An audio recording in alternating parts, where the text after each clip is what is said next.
자, 오늘은 감사는 축복의 기초라는 제목으로 우리 말씀을 듣고자 합니다. 튼튼하고 견실한 건축물이 되려면 먼저 좋은 설계도가 필요하다라고 하겠습니다. 이처럼 안정적이고 좋은 설계도가 필요한 것처럼 우리의 인생이 건강하고 행복하게 살아가기 위해서는 바로 이 견실한 인생 설계도가 필요할 것입니다. 흔히 세상 사람들은 자기의 인생의 설계도를 자기 스스로 그려보려고 하지만 우리 그리스도인들을 위한 인생 설계도는 바로 하나님께서 친히 해주신다는 것을 알아야 합니다. 이것은 인간들은 실수도 하고 잘못된 설계도를 만들 수도 있지만 하나님의 설계도는 설계를 변경할 필요가 없을 정도로 완벽한 설계도를 만들어 주시기 때문입니다. 하나님께서는 이렇게 전지전능하시고 또한 완벽하신 분이시기에 자녀로 부르신 우리 그리스도인들을 위한 하나님의 계획과 뜻에는 전혀 하자나 차질이 없다는 것을 강조드리고자 합니다.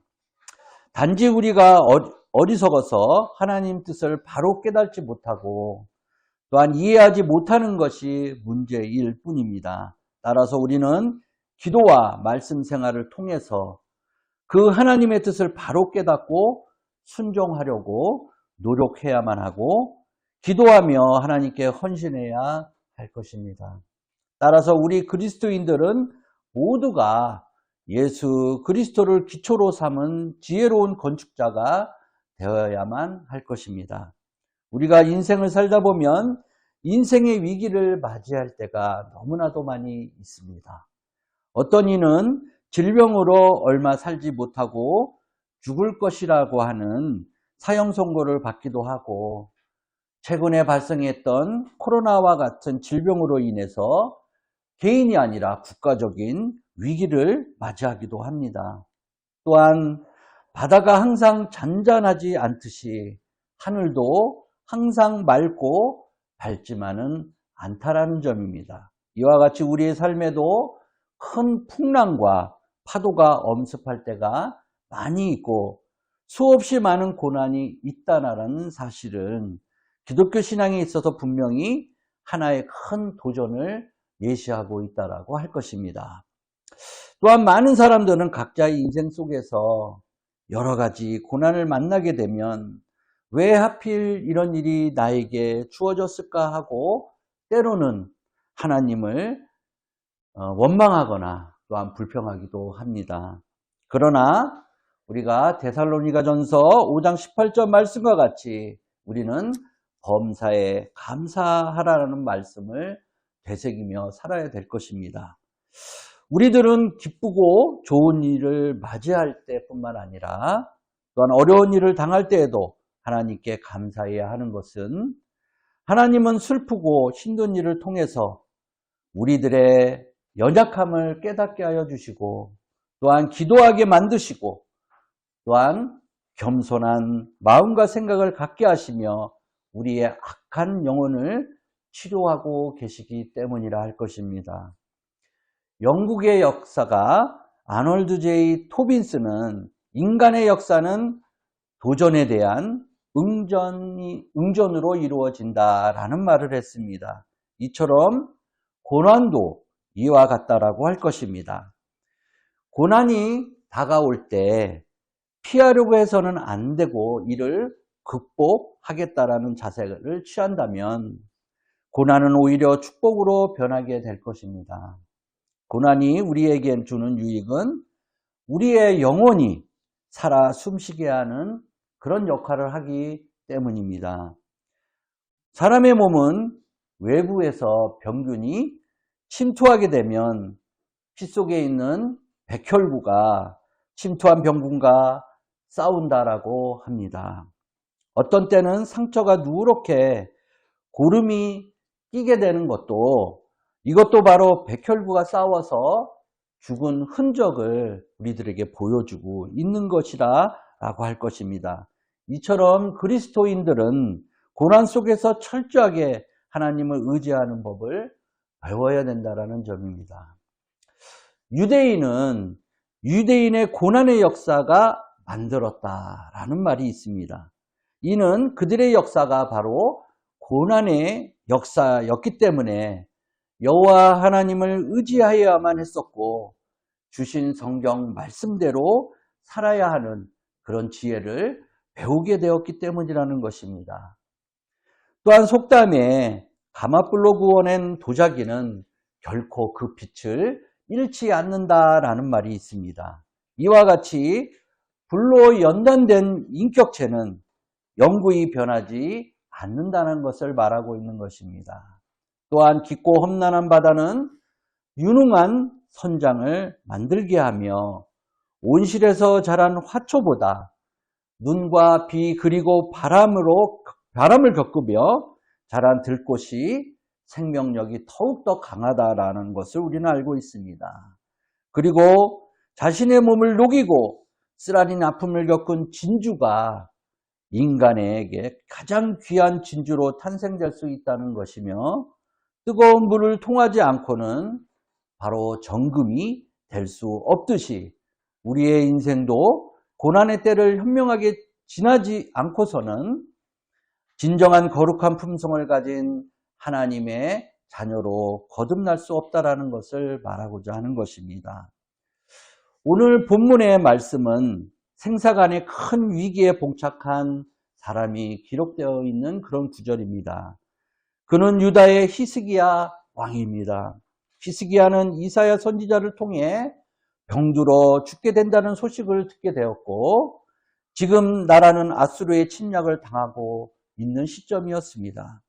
자신이 병들어 죽으면 나라도 망하는 큰 위기를 겪게 되는 것이지만 그런 이러한 고난을 통해 하나님께 감사하는 법을 배우고 있는 것입니다. 히스기야는 죽음 직전에 경험한 하나님의 놀라운 자비와 구원을 잊을 수가 없었습니다. 이사야서 38장 3절의 말씀을 보시면 이르시되 여호와여 구하오니 내가 주 앞에서 진실과 전심으로 행하며 주의 목전에서 선하게 한 것을 기억하옵소서 하고 히스기야가 심히 통곡하니라고 말씀하고 있습니다. 그는 왕의 체면도 버리고 하나님 앞에 통곡하며 매달리던 때를 잊을 수가 없었다라고 기록하고 있는 것입니다. 그리고 이사야서 38장 8절 말씀에서는 보라 아하스의 해시기에 나아갔던 해 그림자를 뒤로 10도를 물러가게 하리라 하셨다 하라 하시더니 이에 해시계가 나아갔던 해의 그림자가 10도를 물러가니라 라고 기록하고 있습니다. 그는 자기의 기도를 듣고 오직 자신을 위해 하늘의 해를 붙잡으셨던 하나님의 엄청난 은혜를 잊을 수 없다라고 기록하고 있는 것입니다. 그래서 그는 감사의 노래를 불렀고 이 히스기야의 감사하는 장면을 통해 오늘 감사의 원리를 우리는 발견하게 될 수 있는 것입니다. 그리고 이사야서 38장 1절에서도 이사야 선지자가 히스기야에게 말을 합니다.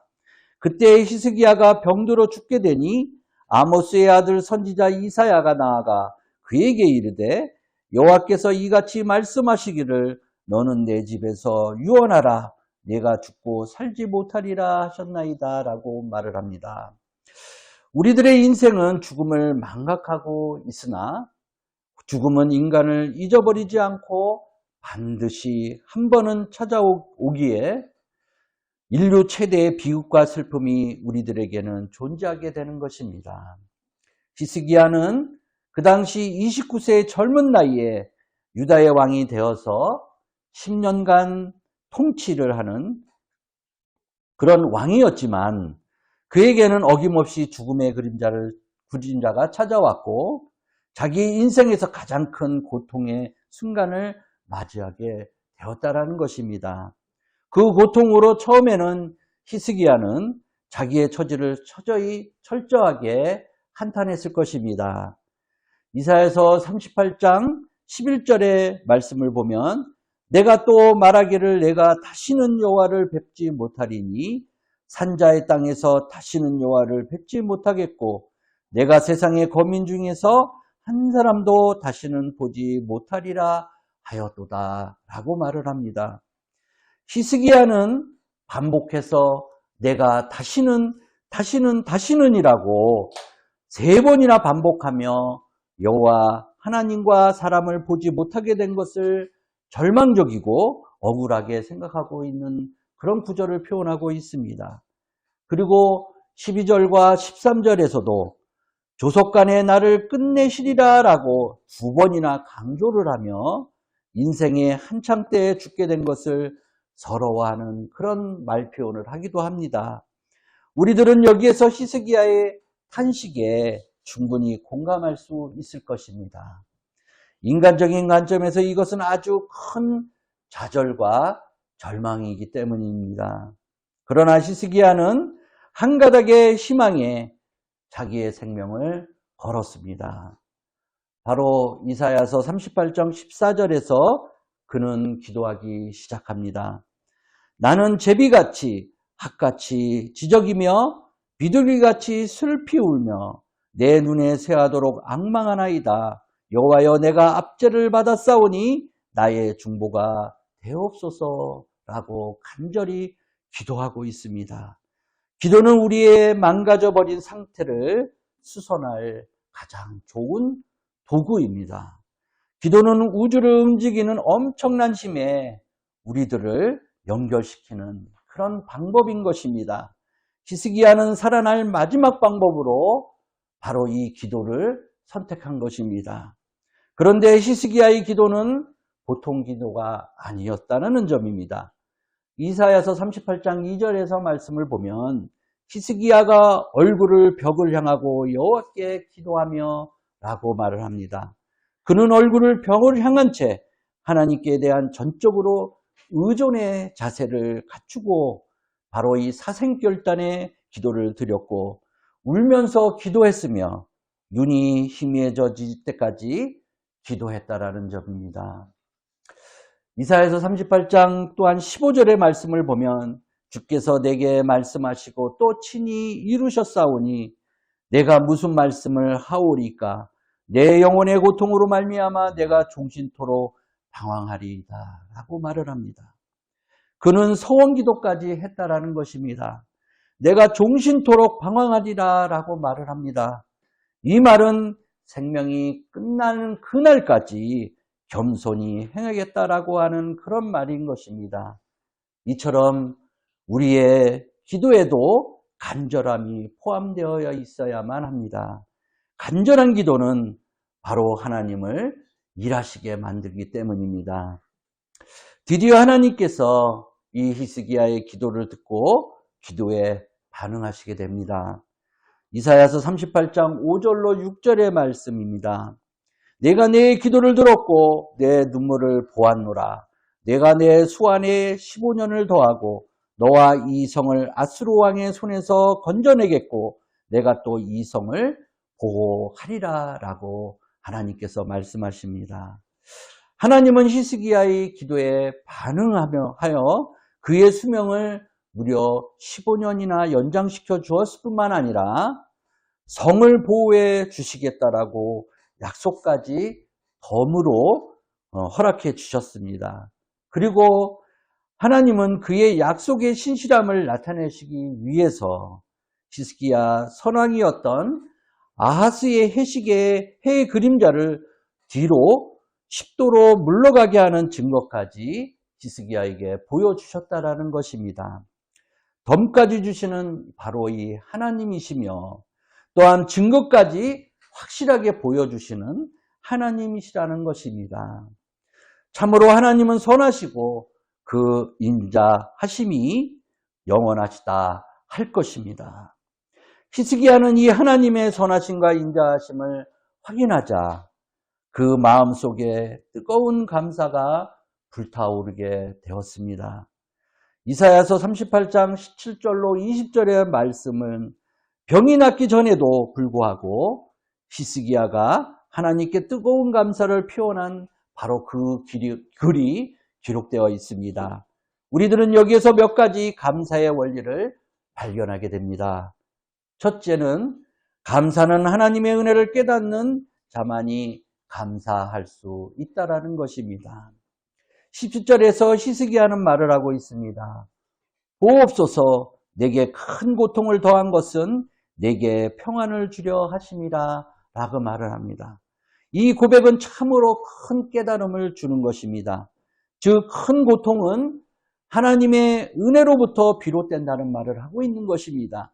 병을 통해서 인간의 혈액이 강해지듯이 고통을 통해서 인간의 심령이 간해진다라는 것을 간접적으로 말하는 것입니다. 하나님은 우리를 강하게 만들고자 할 때 바로 어떠한 고통도 지나가게 하심을 깨닫게 하시는 분이십니다. 어떤 사람은 인생을 고통과 불행이라고 생각하곤 합니다. 그들은 불행이 행복의 전주곡이 될 수 있다는 사실을 인정하려 하지 않습니다. 그래서 고통을 자꾸만 피하려고만 합니다. 그러나 고통은 피할수록 더 빨리 고통이 다가오는 느낌을 주기도 합니다. 그런데 고통의 뚜껑이 열리면 그 고통 안에 진실도 숨어 있고 자유도 숨어 있고 삶의 지혜도 숨어 있다는 사실을 우리는 발견하게 됩니다. 하나님은 우리들에게 고통을 허락하실 때 자유라는 또한 진실이라는 또한 삶의 지혜라는 열매도 우리에게 반드시 함께 주시고자 한다라는 것입니다. 어떤 분의 시일은 다음과 같은 내용을 담고 있는 것을 보았습니다. 하나의 꽃나무가 있다. 잎은 애벌레가 뜯긴다. 꿀은 꿀벌에게 뺏긴다. 향기는 바람에 날려 보내야 한다. 얼핏 보기엔 이 꽃나무는 모든 것을 빼앗겼다. 그러나 사실상 이 꽃나무는 잃은 것이 하나도 없다. 가을이 되면 열매를 얻게 되기 때문이다. 라는 시가 있습니다. 하나님은 가장 선하고 풍성한 열매를 주시려고 그 목적을 위해 때로는 빼앗기는 힘든 과정도 허락하신다라는 점입니다. 히스기야 왕은 자기에게 닥친 크나큰 고통과 하나님의 선한 목적으로 비롯되었음을 바로 이 깨달았기 때문에 이런 감사의 글을 올릴 수가 있었습니다. 우리들은 이런 히스기야의 깨달음의 지혜를 이 시점에 얻어야 할 것입니다. 특별히 우리들은 자기의 현재의 모습 그대로가 하나님께서 허락하신 최선의 모습이라는 것을 생각하고 감사해야만 합니다. 둘째로는 감사는 오직 산자에게만 할 수 있다는 것입니다. 18절로 19절에서 히스기야는 이렇게 말을 합니다. 수월이 주께 감사하지 못하며 사망이 주를 찬양하지 못하며 구덩이에 들어간 자가 주의 신실을 바라지 못하되 오직 산자 곧 산자는 오늘 내가 하는 것과 같이 주께 감사하며 주의 신실을 아버지가 그의 자녀에게 알게 하리이다 라고 말을 합니다. 죽은 자는 감사할 수 없습니다. 이 말은 살아있으나 감사를 모르는 자는 죽은 자와 같다라는 그런 말이기도 합니다. 그리고 살아있다는 사실 자체만으로도 하나님께 감사를 올려드려야 한다라는 것입니다. 우리들의 인생살이가 결코 쉽지 않음을 알고 있습니다. 새벽부터 저녁까지 우리들의 이마에는 땀이 넘치고 있습니다. 게다가 급격히 변화하는 현 시대에 살고 있는 우리 현대인은 그저 살아가기 위해서 정신없이 앞만 보며 달려가고 있습니다. 하루하루를 너무나 바쁘게 살아가고 있다는 것입니다. 그리고 그리스도인들일지라도 기도도 감사도 사랑도 심지어 하늘도 잊어버릴 때가 너무나도 많이 있다는 것을 말씀드립니다. 마치 모든 것이 우리들에게 어려움을 던져주는 것 같다라는 것입니다. 그러나 우리들의 이런 바쁜 현실마저 우리는 감사해야 할 것입니다. 그것은 바로 우리들이 살아있다라는 가장 확실한 증거가 되기 때문입니다. 살아있는 자는 감사를 알고 죽은 자는 감사를 모른다는 사실을 한 번 더 되새겨야 할 것입니다. 셋째, 감사하는 법을 다른 사람에게 가르쳐 줘야 한다라고 말씀합니다. 19절 하반부에 히스기야는 다음과 같이 말하고 있습니다. 주의 신실을 아버지가 그의 자녀에게 알게 하리이다 라고 말을 합니다. 부모들은 자녀들에게, 또한 선생님은 학생들에게, 목회자는 성도들에게 감사하는 법을 가르쳐 주어야만 합니다. 우리들은 서로 감사하는 법을 가르쳐 주어야 합니다. 왜냐하면 죄가 우리에게 들어온 이후 천성적으로 인간은 감사를 잘 모르는 그런 상태이기 때문입니다. 우리 인간들은 시간이 지나면 은혜를 잊어버리는 것이 너무나도 자연스럽게 여기며 살아가고 있습니다.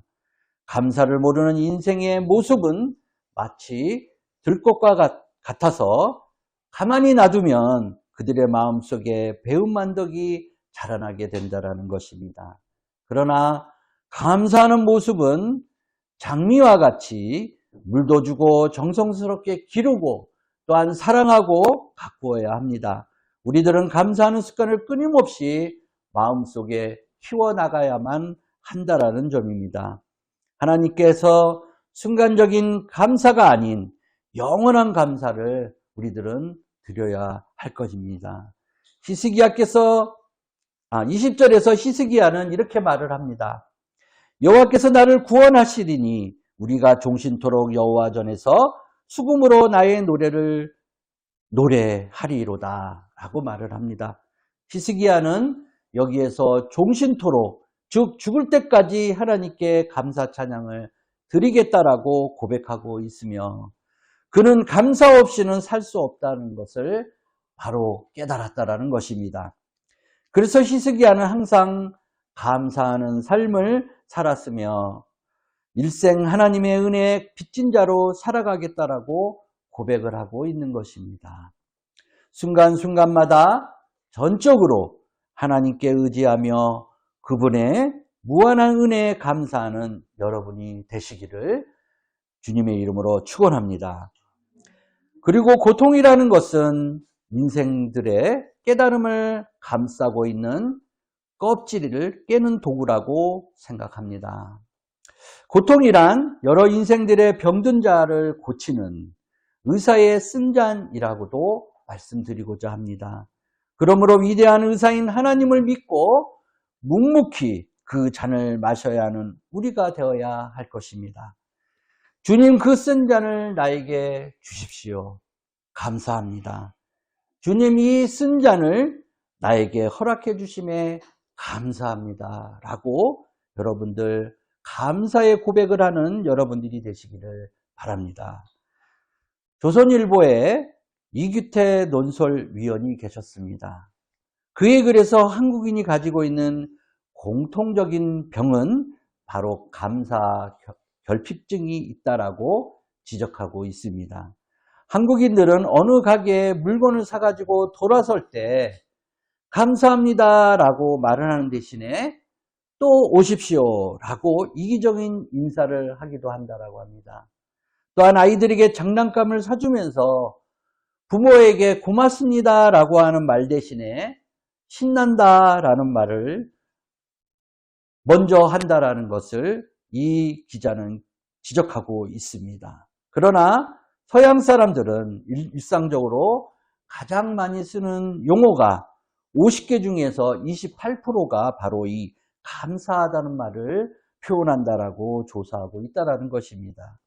또한 우리는 새 신발을 샀을 때 감사하다라고 하면서 두 발을 가지고 있다는 사실에 감사할 줄은 모릅니다. 또한 우리는 새 장갑을 산 것을 즐거워하면서 두 손을 주신 하나님께 감사하지는 않습니다. 내가 가진 것은 항상 작아 보이는데 남의 가진 것은 왠지 커 보이는 경우도 있다라고 할 것입니다. 우리 속담에 손 안에 있는 한 마리의 새가 숲속에 있는 두 마리의 새보다 낫다라는 말이 있습니다. 여러분, 내가 가지고 있는 것에 감사해야만 합니다. 내가 가지고 있는 직분, 또한 우리 가족, 또한 우리에게 주신 은사, 또한 사명, 일 등등 모든 것들은 주님 안에서 가장 소중한 것들일 것입니다. 우리가 가지고 있는 것에 감사하고 다른 사람과 절대로 비교하지 마시기를 바랍니다. 감사거리가 없는 것이 아니라 감사에 대한 믿음이 없기 때문이라고 말할 것입니다. 없는 것을 생각하지 말고 잃어버린 것을 생각하지 말고 주님께서 주신 얻은 것을 생각하시길 바랍니다. 건강을 잃어버렸어도 믿음을 얻을 수 있고 또한 명예를 잃어버렸어도 겸손을 얻을 수가 있다라고 할 것입니다. 이미 잃어버린 것들이 있을 수도 있지만 내가 가지고 있는 것이 있다라는 사실을 여러분들은 기억하셔야 합니다. 작은 것을 가진 것처럼 보일 때 예수님의 눈으로 보면 자신이 너무나도 큰 것을 가지고 있음을 깨닫게 될 것입니다. 감사가 없는 심령은 채울 길이 없습니다. 돈이 있어도 불평이고 또한 돈이 없어도 불평할 것입니다. 그런 심령은 관심을 기울여 주어도 불평할 것이고 또한 관심이 없어도 불평만이 가득할 것입니다. 우리들의 심령은 항상 감사하는 심령이 되어야 할 것입니다. 같은 물이라도 젖소가 마시면 우유가 된다라고 합니다. 또한 독사가 마시면 독이 된다라는 것입니다. 똑같은 사건 속에서 감사가 없는 심령은 만족하지 못하고 불평만 드러내지만 감사가 있는 심령은 기쁨을 발견하고 무한히 감사한다라는 점입니다. 우리는 우리의 삶 속에서 감사를 연습하는 삶을 살아야 할 것입니다. 어떤 환경이 나에게 감사하는 조건으로 만들어주는 것이 아니라 내가 감사를 드림으로 환경을 자기 스스로 변화시켜 나간다는 것입니다. 믿음이란 우리의 모든 조건과 상황을 초월하여 하나님이 하실 일들이 나타나는 것입니다. 실패했는데 매일 싱글벙글한다면 하나님은 그 사람의 실패를 통하여 하나님의 영광을 그들에게 드러내게 되신다는 것이고 반대로 성공했는데 매일같이 불평만 드러낸다면 그 사람을 통하여 하나님의 영광이 가리워지게 한다는 점입니다. 우리의 삶이 최악의 상황과 조건이라 할지라도 바로 이 긍정적인 생각과 성경적인 가치관으로 무장한다면 우리는 사망의 음침한 골짜기를 걸어간다고 하더라도 넉넉한 삶을 추구할 수 있으며 뿐만 아니라 깊은 수렁 속에서도 충분히 주님께 감사의 찬양을 올려드릴 수 있다는 점을 말씀드리는 것입니다. 이렇듯이 나의 생각과 가치 기준에 따라 우리는 살기도 하고 죽기도 하며 불평하기도 하고 행복하기도 하다라는 것입니다.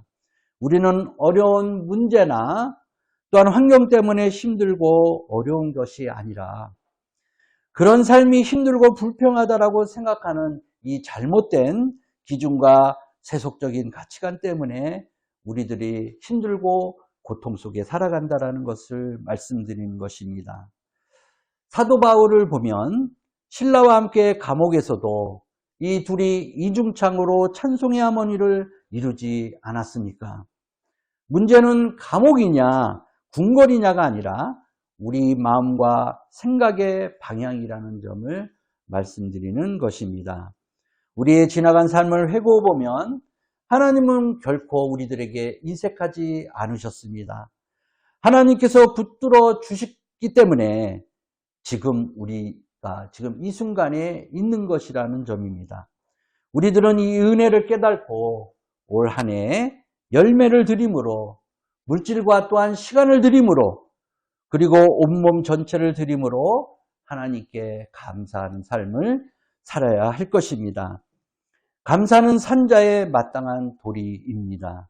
감사는 바로 축복의 기초라고 말씀드리는 것입니다. 모든 것을 주신 하나님께 감사하시길 바랍니다. 하나님은 선하시고 그 인자하심이 영원하신다는 점을 인정하는 삶을 사시길 바랍니다. 앞으로 남은 인생을 축복된 삶으로 살아갈 수 있도록 감사로 축복의 기초를 놓으시는 우리 성진 가족 여러분들이 되시기를 주님의 이름으로 축원합니다.